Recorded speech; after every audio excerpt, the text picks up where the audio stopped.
Chapter 5. आता oral evidence संपला. Oral evidence संपला. Chapter 5 now of documentary evidence. Section 61 proof of contents of document. The contents of document may be proved either by primary or secondary evidence. 61 आपला सरळ आहे. हे सरळ सांगताय. काय नाही म्हणलं, तुमचे डॉक्युमेंट आहे, त्याचे कंटेंट्स तुम्हाला प्रूव्ह करायचे आहेत, तर तुम्ही ते डॉक्युमेंटचे कंटेंट्स हे प्रायमरी किंवा सेकंडरी एव्हिडन्सनं प्रूव्ह करा. सरळ एकदम. मग शब्द काय आला? प्रायमरी एव्हिडन्स म्हणजे काय? तर तो प्रायमरी एव्हिडन्स हा सेक्शन 62 एक्सप्लेन केलेला आहे. Section 62. Primary evidence means the document itself produced for inspection of the court. Primary evidence means the document itself produced for inspection of the court. तेच document जे की न्यायालयासमोर सादर करण्यात आलेलं आहे, ज्याचा पुरावा आपण देणार आहोत, त्याला म्हणायचं प्रायमरी एव्हिडन्स. येते लक्षात? म्हणजे ओरिजिनल. नाव एक्सप्लेनेशन 1.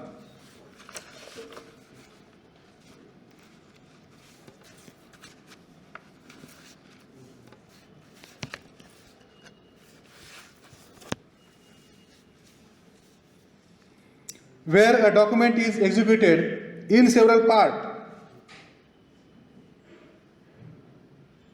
द्या उदाहरण. Where a document is executed in several parts, more than one म्हणा sir. At that time, each part is a primary evidence of document. कशाला म्हणायचं? Publication of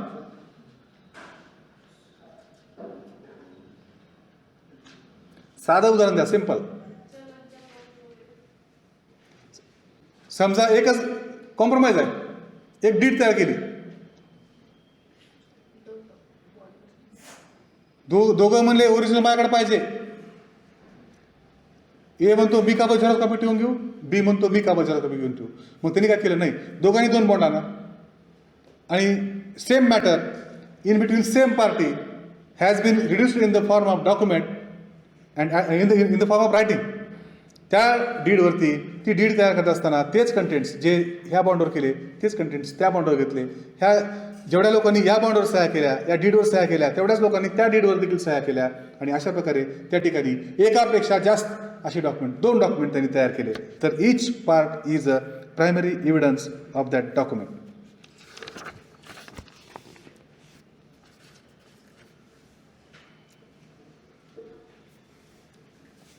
Further, where a document is executed in counterpart, each counterpart being executed by one or some of the parties only, each counterpart is a primary evidence as against the parties executing it.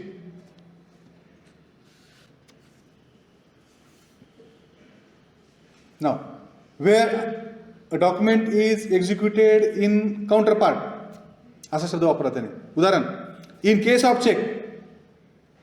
Chequebook आहे, याच्यामध्ये the main cheque is signed by drawer. ज्यानं कोणी check दिला त्यानं त्या main पार्टला, त्या इन्स्ट्रुमेंटची main body 2 भागात असतो. अर्धा भाग त्या पुस्तकाला चिटकून असतो आणि अर्धा असं कट करायचा असतो. हे फाडला, दिला, ड्रॉवरनं चेक दिला, सही करून दिला. Main cheque is signed by drawer and it is a primary evidence against him. काय म्हणून? त्यानं तो चेक त्या पेईला दिला, या फॅक्टचा तो प्रायमरी एव्हिडन्स असेल. काय? तो main cheque. At that time the counterfoil of cheque may be signed by payee. त्याच्याकडे जे चेकबुक आहे, चेकबुकमधनं तो चेक काढला, ओरिजिनल चेकवरती त्यानं सही केली मेन पार्टवरती आणि त्याला देऊन टाकला. ड्रावरनं सही करून दिलं पेईला, तर ती fact that is a primary evidence against drawer. आणि याच्याकडे जे त्याचं चेकबुक आहे, त्या चेकबुकमध्ये त्याच्या बॅक साईडला त्या पेईनं सही केला. काय म्हणून सही केला? I have received the cheque from him. तर हा जो काउंटर पार्ट आहे, हा काउंटर पार्ट प्रायमरी एव्हिडन्स असेल कुणाच्या अगेन्स्टमध्ये? अगेन्स्ट पेई. ड्रायव्हरनं मेन चेक सही करून दिला, तो त्याच्या अगेन्स्टमध्ये प्रायमरी एव्हिडन्स झाला. आणि पेईनं त्या काउंटर पार्टवरती सही केली, तो काउंटर पार्ट सही केलेला तो काउंटर पार्ट हा प्रायमरी एव्हिडन्स कोणाच्या अगेन्स्टमध्ये असेल? तर त्या पेईच्या. Further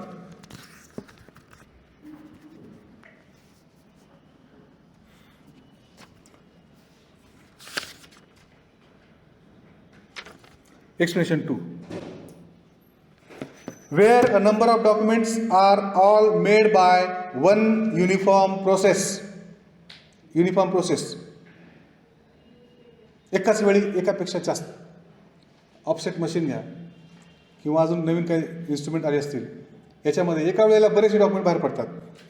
wear a number of documents are all made by one uniform process, as in case of printing, lithography or photography. Printing, lithography, photography याद्वारे युनिफॉर्म प्रोसेसने एकापेक्षा जास्त किंवा number of documents are made. Each document is primary evidence of contents of rest of document. म्हणजे प्रत्येक document हा primary evidence असेल. 1000 pamphlet छापले, तर जे काही त्यांनी सांगितलं, एक मेडिकलची स्कीम आहे आणि कंपनीने ती स्कीम काढली, ते पॉम्पलेट छापले आणि लोकांमध्ये दिले. तर प्रत्येक डॉक्युमेंट हे प्रायमरी एव्हिडन्स असेल. येते का लक्षात? बघा,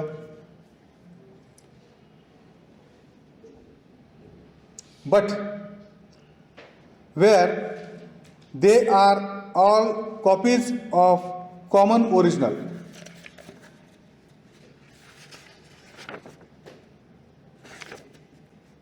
they are not primary evidence of the contents of original. जर ते डॉक्युमेंट हे त्या ओरिजिनलची कॉपी आहे, झेरॉक्स मशीनमध्ये ओरिजिनल ठेवल्यावरती आणि 1000 प्रिंट काढले, तर मग ते मात्र त्या ठिकाणी प्रायमरी एव्हिडन्स त्या ओरिजिनलचे ठरणार नाहीत. हो, तुम्ही बोलू नका, मला डिस्टर्ब व्हायला, तुम्ही पुढे बसा. काय होतं माहिती आहे का, एक तर मी उदाहरणं लक्षात ठेवून बोलतो, तुम्ही दोघं बोलल्यामुळे मला बराच वेळचा त्रास व्हायला लागला. याच्यामुळे मी फर्स्ट टाईम मी सांगतो बरं का, मला सांगण्याची वेळ आजपर्यंत आली नाही कधीच. मुली असून बोलत नाहीत, तुम्ही दोघं बोलतायत, असं काही नाही बरं का, मी सहज बोललो. Where they are all copies of common original, जर ते त्या ओरिजिनलची कॉमन कॉपी आहे. कधी होईल ते?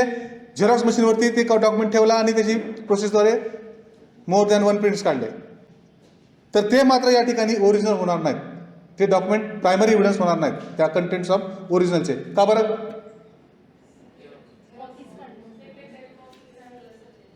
याच्यापूर्वी आपण काय म्हणालो, जर वन युनिफॉर्म प्रोसेसमध्ये several documents are created at one, एकाच वेळी एकाच प्रोसेसमधून जर सेव्हरल डॉक्युमेंट्स तयार केले तर they are primary evidence of contents of each other. But in case of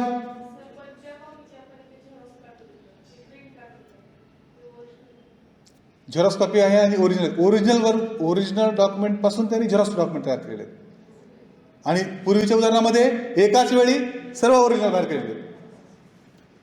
okay, this is expression 2. Now